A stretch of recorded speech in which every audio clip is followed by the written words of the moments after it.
বহুত দিন হাতত কলম তুলি লোৱা নাই।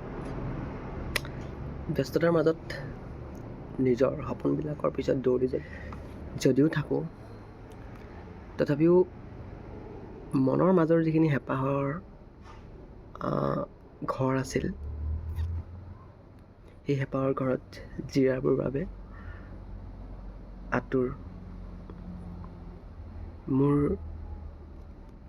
মনটোৱে কেতিয়াবা নিজকে প্ৰশ্ন কৰে যে প্ৰকৃত মই জনক মোৰ কৰ্মব্যস্ততাবিলাকে পাহৰাই পেলাইছে।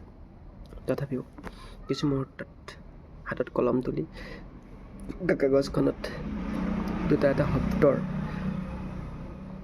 ৰূপত এই কলা চিঞাহীৰে বোলাব খুজিছিলোঁ। বেলেগনো কি লিখিম? এই কম সময়ৰ মাজত, বিশেষ গভীৰতাৰ মাজত কিবা লিখা আবৃত্তি কৰাৰ ইমান বেছি হেঁপাহ থাকে, ধৈৰ্য। তথাপিতো বয়স প্ৰেমৰ নহয়, কিন্তু প্ৰেম কৰিব নাজানো যদিও শিকোৱাৰ মানুহটো আছে। নতুন প্ৰেমত পৰিছিলোঁ আকৌ এবাৰ। তেখেতৰ নামত নতুন প্ৰেমিকা।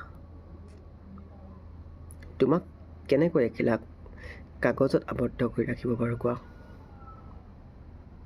না, মই প্ৰেমৰ সংজ্ঞা বিচাৰি গল্পৰ আকৃতি লৈ তোমাৰ কাষ চপা নাছিলোঁ। তুমি কি বুজিবাহে? এই ভাষাৰ চিনাকি শব্দৰ জিলমিল পোহৰত মোৰ চিনাকি ল'ব খোজা খন্তেকীয়া তুমি একো বুজিব চেষ্টা নকৰিবা। সঁচা কথা, অচিন পথত অচিনাকিজনৰ সৈতে কি সাহসত খোজ আগবঢ়াওঁ, এয়া তুমি কোৱা কথা।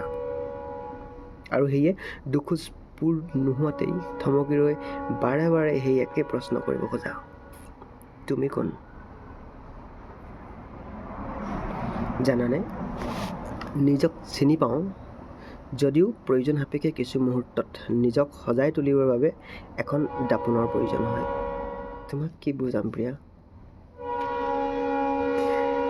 তুমিতো সকলোখিনিয়ে বুজি পোৱা ন?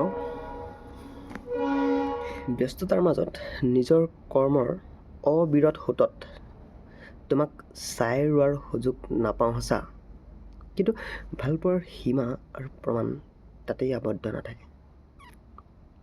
যদি এয়াই সঁচা, তেন্তে ভালপোৱাৰ সংজ্ঞা তোমাতকৈ চাগৈ মই বেছি ভালকৈ বুজি উঠোঁ। সকলো বুজি উঠিবা যেতিয়া সময়ে গৰকি উপযুক্ত শব্দৰ লগত চিনাকি দিব খুজিব।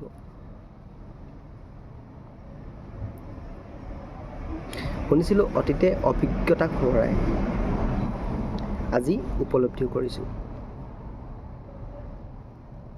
সপোনবিলাকে ভালপোৱাৰ লৰালি সাজবোৰ কাঢ়ি লৈ গ'লো।